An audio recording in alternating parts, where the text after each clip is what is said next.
বিয়ের পর। মা, মনে মা তুই কতদিন পর তোর মুখটা দেখতে পেলাম রে মা।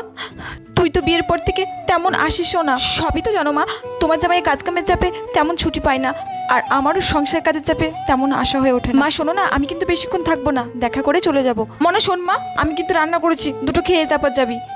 আচ্ছা ঠিক আছে মা, আমি এক্ষুনি ভাত বাড়ছি। মনা নে মা, খেয়ে নে।